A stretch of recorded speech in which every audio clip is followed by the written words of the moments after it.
Hi guys என் பேர் நவீன். நீங்கள் பார்த்துருக்க டெஸ்லா டெக் தமிழ். இன்னைக்கு நம்ம என்ன பார்க்க போகிறோம்னா போயோ M1 மைக் தான் பார்க்க போகிறோம். நீங்கள் ஒரு பிகினர் யூடியூபராக இருந்தால் இந்த மைக் உங்களுக்கு ரொம்ப யூஸ்ஃபுல்லாக இருக்கும். இதில் வந்து நம்ம ஃபேக்கு எது ரியலு அப்படிலாம் கண்டுபிடிக்கிறதுலாம் இந்த வீடியோ ஃபுல்லாக பார்க்கலாம். வீடியோ கடைசி வரைக்கும் ஸ்கிப் பண்ணாமல் பாருங்கள். வாங்க வீடியோக்குள்ளே போகலாம்.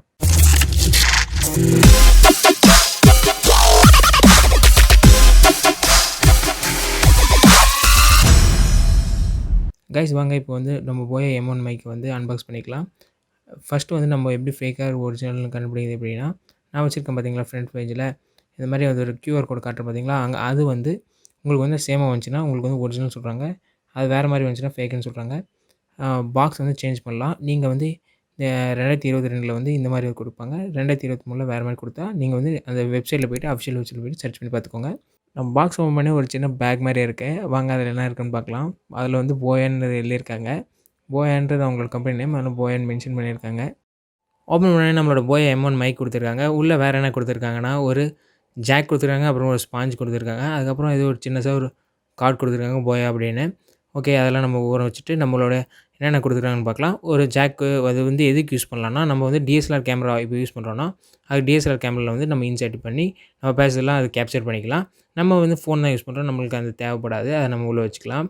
அப்புறம் ஒரு ஸ்பாஞ்ச் கொடுத்துருக்காங்க. அந்த ஸ்பாஞ்ச் எதுக்குன்னா, நம்ம வந்து பேசும்போது இல்லைனா அதை வந்து ஸ்பாஞ்ச் போடாமல் வச்சாங்கன்னா, நம்ம இந்த டஸ்ட்லாம் இருக்குது பார்த்தீங்களா, டஸ்ட்டு அதெல்லாம் வந்து உள்ளே போச்சுன்னா நம்மளுக்கு சவுண்ட் குவாலிட்டி வந்து கம்மியாகும். அதனால அந்த ஸ்பாஞ்ச் கொடுத்துருக்காங்க. அது ஸ்பாஞ்ச் போட்டு யூஸ் பண்ணுங்கள்.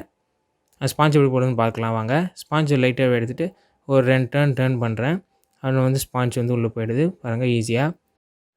நம்ம வந்து கேமரா யூஸ் பண்ணோன்னா கேமராவில் செட் பண்ணிக்கணும். இல்லை நம்ம வந்து ஸ்மார்ட் ஃபோனில் யூஸ் பண்ணுறோன்னா ஸ்மார்ட் ஃபோனுக்கு யூஸ் பண்ணிக்கணும். இல்லை நம்ம வந்து இது வந்து நம்ம இப்போ வந்து யூஸ் பண்ணுறதில்ல ஆஃப் பண்ணணுன்னா 2த்துக்கும் நடுவில் வந்து வச்சிடணும். அப்போ வந்து ஆஃப்னு அர்த்தம். அப்போ வந்து மைக் வந்து ஒர்க் ஆகாது. மைக்கில் வந்து பேட்டரி இன்பில்ட்டாக கொடுத்துருக்காங்க. அது எப்படி செக் பண்ணுறதுன்னு பார்க்கலாம். 2 திருகுனா பின்னாடி பக்கம் உங்களுக்கு வந்து ஓப்பன் ஆகிடும். மைக் உள்ளே பேட்டரி போடுறது. இல்லை உங்களுக்கு பேட்டரி வந்து உள்ளே கொடுக்கலனா உங்களுக்கு வந்து தனியாக கொடுத்துருப்பாங்க. அதை எடுத்துன்னு போய் நீங்கள் வந்து போட்டுக்கோங்க. பாசிட்டிவ் நெகட்டிவ் எப்படி இருக்குன்னு பார்த்து போடுங்க கரெக்டாக. அப்போ தான் மைக் ஒர்க் ஆகும். மைக்கை வந்து சட்டில் வந்து கிளிப் பண்ணுறதுக்கு வந்து ஒரு கிளிப் கொடுத்துருக்காங்க. கிளிப் வந்து மெட்டல் ஃபினிஷ் தான் கொடுத்துருக்காங்க. ரொம்ப ஸ்ட்ராங்காக இருக்குது. இது வந்து நம்ம சட்டில் கிளிப் பண்ணிங்கன்னா ரொம்ப கீழே விழாமல் கொஞ்சம் சேஃபாக இருக்கும்.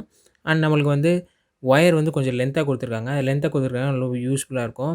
வந்து அவுட்டோரில் நம்ம வீடியோ எடுக்கும்போதெல்லாம் கொஞ்சம் லென்த்தாக தான் ஒயர் தேவை. அதனால் இது வந்து யூஸ்ஃபுல்லாக இருக்குது. சவுண்ட் ரேசஸ் டெஸ்ட் பண்ணாமல் வீடியோ வந்து என் பண்ண நினைக்காதீங்க. இந்த வீடியோ ஃபுல்லாக பேசுனதே போய் M1 மைக்கில் தான் பேசியிருக்கேன். சவுண்ட் கிளாரிட்டி எப்படி இருக்குதுன்னு கீழே வந்து கமெண்ட் பண்ணிவிடுங்க. இந்த வீடியோ பிடிச்சிருந்தா மறக்காமல் லைக் பண்ணிவிடுங்க. உங்கள் ஃப்ரெண்ட்ஸ் யாரா பிகினர் யூடியூபராக இருந்தாங்கன்னா அவங்களுக்கு இந்த மைக் வந்து சஜஸ்ட் பண்ணுங்கள். இல்லை யூடியூப் சேனல் ஓப்பன் பண்ணுறதாலும் இந்த மைக் வந்து செலக்ட் பண்ணுங்கள். ரொம்ப நல்ல மைக் தான். கீழே ரெட்டில் சப்ஸ்கிரைப் பட்டன் இருக்குது பார்த்தீங்களா, அதை கிளிக் பண்ணி சப்ஸ்கிரைப் பண்ணி வச்சுக்கோங்க. அப்போ தான் நான் போடக்கூடிய வீடியோவில் உங்களுக்கு நோட்டிஃபிகேஷன் வரும். பெல் பட்டனை கிளிக் பண்ணி வச்சுக்கோங்க. ஓகே ஃப்ரெண்ட்ஸ், தேங்க்ஸ் ஃபார் வாட்சிங்.